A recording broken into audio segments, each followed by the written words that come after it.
the economy started to become attractive, not only because of the language and its contribution to industrial development, but also because of its application to the needs of American colonies, but because it gave a vision of the performance of individuals before the economic event. Translations have been made into Spanish of the works of Smith, as well as of articles published by Quesnay, Smith, Malthus, Say, and Rousseau. At this point, we need to give special consideration to Manuel Belgrano, who was born in 1770 and died in 1820, who was an advocate and disseminator of physiocratic ideas in Argentina. He translated Quesnay, Dupont de Nemours, Marguerite de Baden, and he also presented several memoirs to the Buenos Aires Consulate called How to Promote Agriculture, Encourage Industry, and Protect Trade in 1798. He wrote about the banning on smuggling in 1798, also on economic papers between 1810 and 1811 in the Mercantile Gazette. The economic thinking of the May Revolution originated in the ideas of Manuel Belgrano, and he was the mentor of a group of clear thinkers in this region, in the River Plate, which ended up with the 37th generation with Echeverría and Alberdi.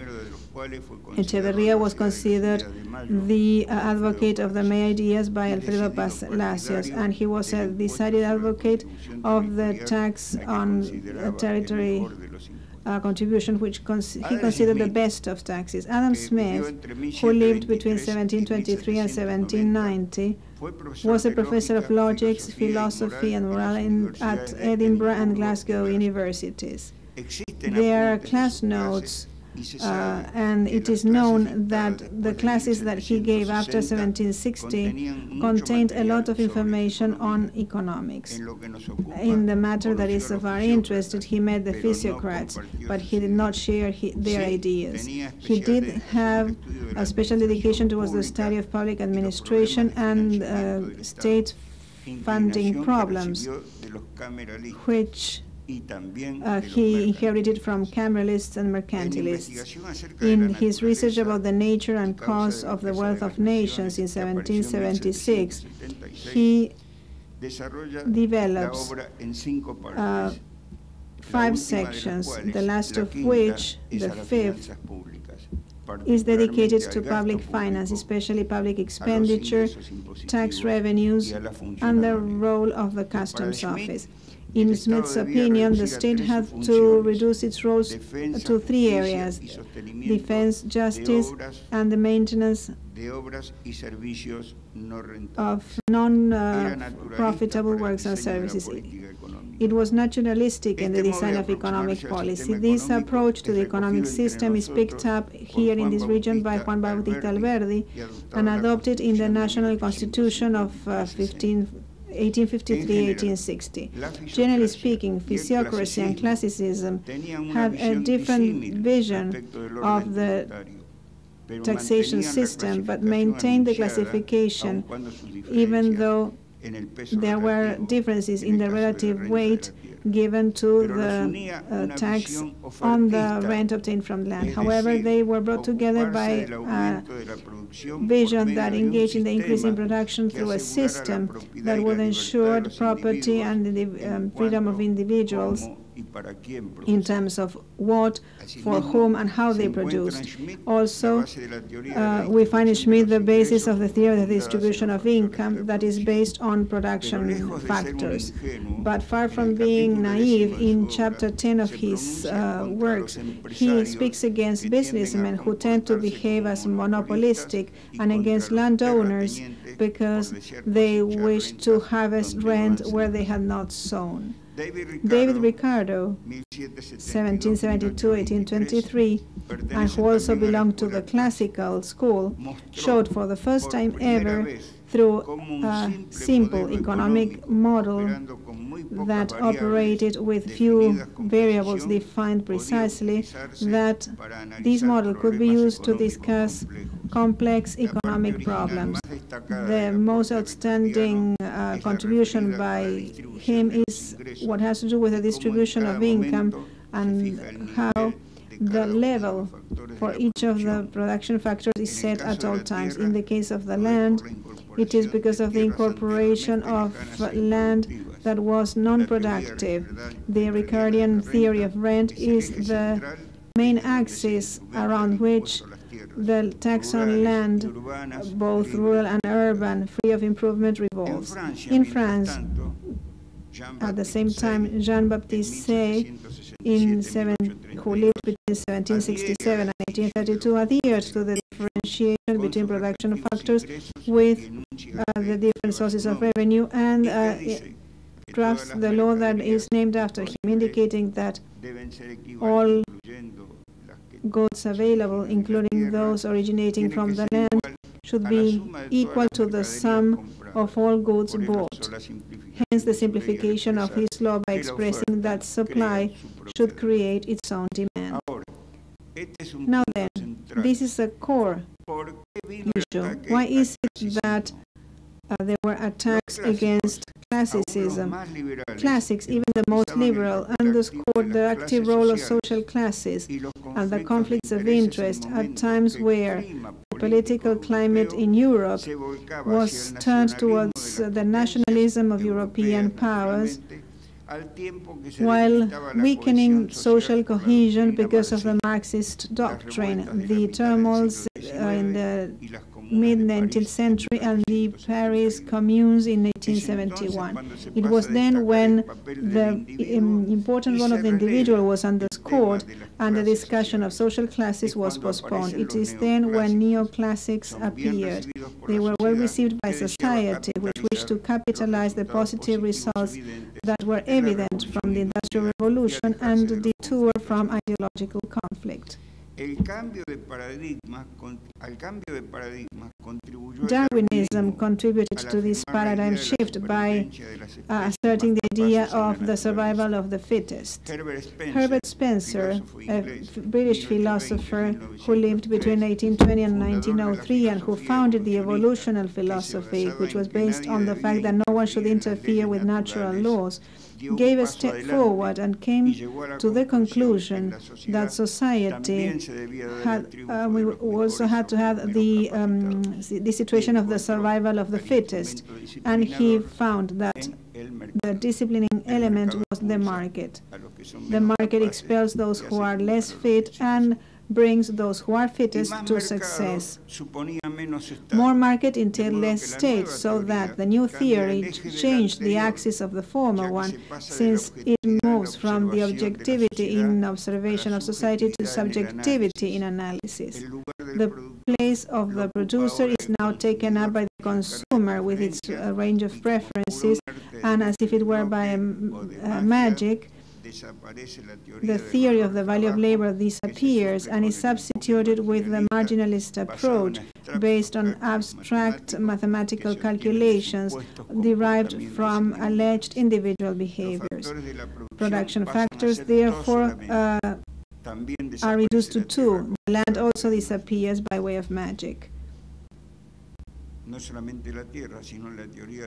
And not only the theory, but the theory of the excesses from land disappears. The state is subject to this marginalistic analysis, and the optimal intervention arises from a general balance model which maximizes efficiency in the allocation of resources between public and private uses.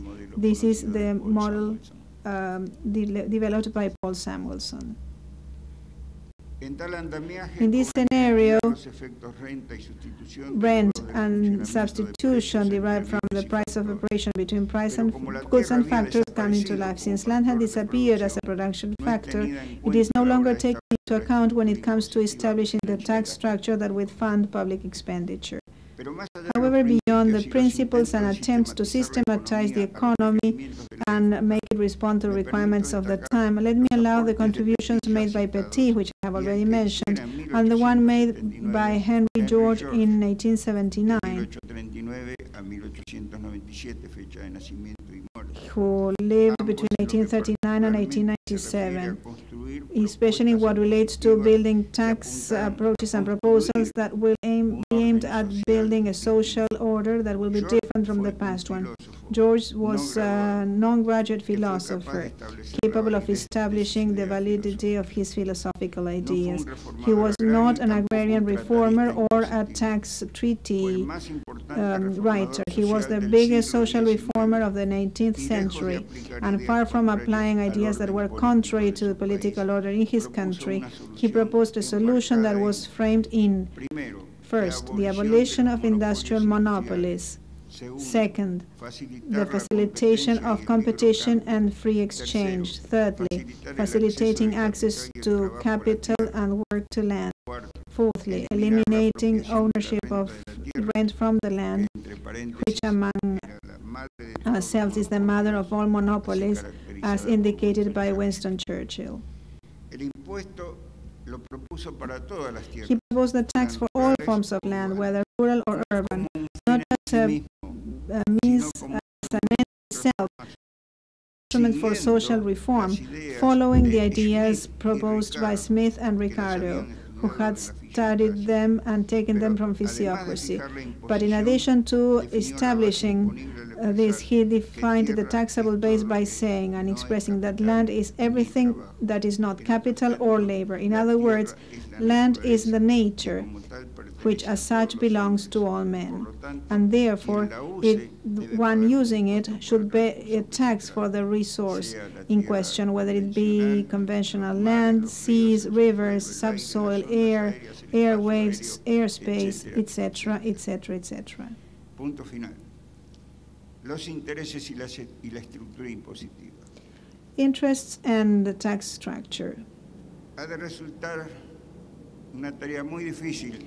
It is surely difficult to find a handbook on the theory of public treasury that will give the tax on land the same importance or the same discussion as the tax on income, consumption, and labor.